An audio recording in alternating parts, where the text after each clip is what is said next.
Ny mahakasika ny artiste izay hirotsaka solombavambahoaka indray no basibasinao fokafakanao zarazaraintsika eto. Efa maro manko ireo mpanakanto efa fantafantatra nanondraka kandida ho solombavambahoaka amin'izao fotoana izao ty amin'ny fifidianana amin'ny 29 May ho avy izao. Voalohany araka tenentsika dia i Bodo izay ao Antananarivo fahatelo ary ihany koa i Zokitsiliva ao Morondava, eo ihany koa Pahery Vohipeno ary Zokijojoby tanà faharoa ary ihany koa Zokorosy tanà fahaefatra ary Zokihonty Amborona Ankazobe ary Jerimarkosy Antala, eo ihany koa Zokomambe Mahajanga faharoa ary ihany koa Vanesy Antsohihy. Hitantsika eto ihany koa Dainrotsaka Bealalana ary eo ihany koa Jojoby tanà faharoa.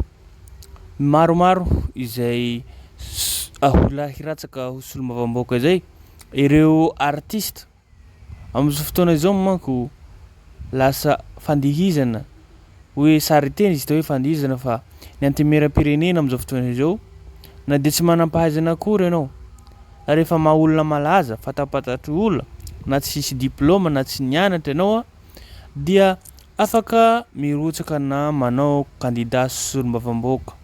Lasa kilalao, lasa tsy ahita-taratra firy ireo manam-pahaizana na ireo be diplôma na ireo manana cerveau ny antemeram-pirenena zany.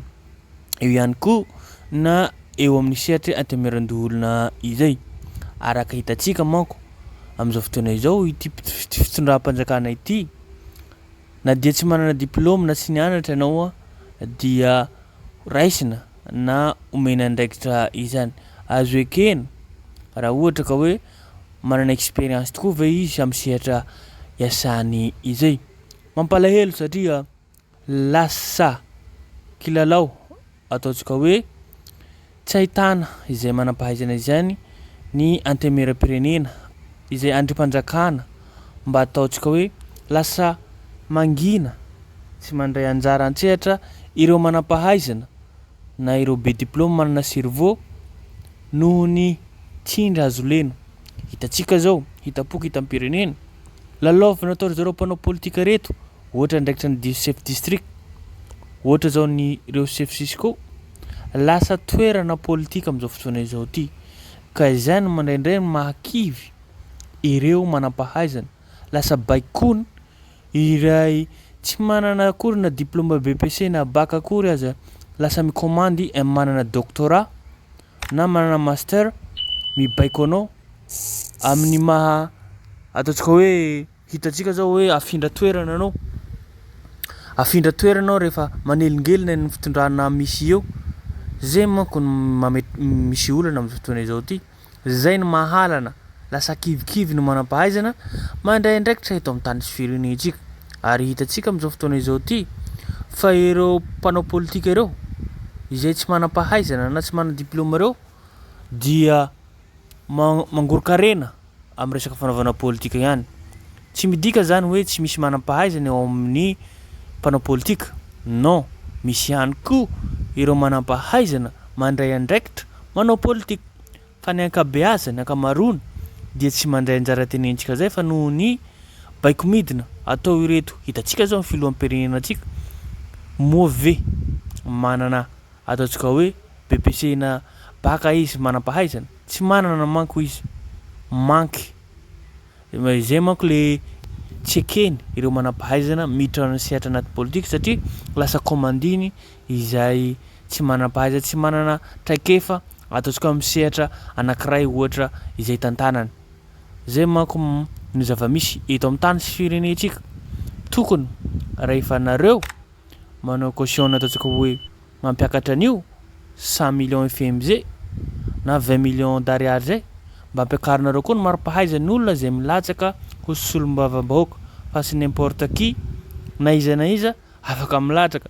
Hitantsika zao vaovao maresaka atao ty ohatra hoe i ohatra Tatandraza mba modely ve inona moa ny faripahaizana lasa olona dala Zany ve no hipetraka eo amin'ny antemeram-pirenena sy lombavam-bahoaka, olona dala, olona manao hatsia, olona manao comédie, olona tsy matra eo amin'ny réseaux sociaux, lasa handeha hanao ity ataontsika hoe solombavambahoaka ity. Marana zao, horetany horendanitra. Fa zaho koa tsy hanao politikinareo sasa.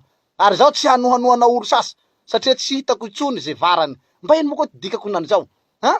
Zaho koa fa tsy ya, ny vaovao farany moa zany mahakasika ny Marc Tatandraza dia refusé tanteraka zany ny maha candidature ny tenako. Zay ny vaovao farany azo apita amitsika vahoakan'ny Bekilendroy. Somary tomany moa zany tenako amizao fotoana zao. Andranomaso lehibe no iresahako aminareo vahoaka malagasy satria be da be tsika no diso fanantenana. Be da be tsika no nanantena ny Marc Tatandraza, nanantena ny maha kandida amin'ny firotsahako ho député de Madagascar. Fa de amizao fotoana zao ny vaovao farany azo apita amitsika de refusé zaho. Zany hoe tsy nahazo ny latsaka. Gagany edy zao rehefa malazalaza kely anao malazalaza amin'ny réseaux sociaux de iny anao handeha hirotsaka ho solombavambahoaka. Nefa ianao aza tsy olana akory. Ary nefa izy anao nataontsika olana azy anao zay tenenitsika zao hoe simba mampalahelo ny andrim-pandrakana. Hipetrahany olona tsy tokony hipetraka am'le toerana eo. Tokony mba safidianina izy. Ary tokony safidy hoe ary tenenitsika zay ampiakaro ihany koa le niveau le olona. Tokony hisy lalàna mihitsy hapetraka eo. Fa tsy hoe n'importe qui zay olona mamamboaka kelikely ery miakatrakatra kely de iny fa hoe taiterne entim-po entin'ny fisainany entin'ny olona vitsivitsy de hoe mamboaka de lasa manao izany ataontsika hoe solombavambahoaka zay faraparasiny ane mba mandalo amin'ny université na manana licence zany na manana maîtrise zany na manana doctorat zany vao maika tsara. Fa ny ankamaroany na BPC tsy manana ireo solombavambahoaka reo. Tsy midika zany hoe tsy misy olo manam-pahaiza anao, misy ao fa vitsy. Fa amizao fotoana zao hitantsika zao artiste maro reto. Mety misy artiste nianatra. Tsy midika zao eto hoe misy artiste tsy nianatra fa ny ankamaroany taiterne de malasa mandeha manao solombavambahoaka. Zay manko ny zava-misy eto an-tany sy firentsika mampalahelo. Ny institution ny ataontsika hoe andrim-pandrakana rehetrarehetra lasa anjakany izany olona tsy tokony hipetraka amin'izany toerana zany. Koa izay ny zava-misy marina eto amin'ny tany sy firenentsika. Aza adino hatrany miabone na manao j'aime manao commentaire ahafahantsika mahatsara zavatra. Izay manko resaka mpanakanto artiste izay hirotsaka ho candidat solombavambahoaka eto amin'ny tany sy firenentsika izay.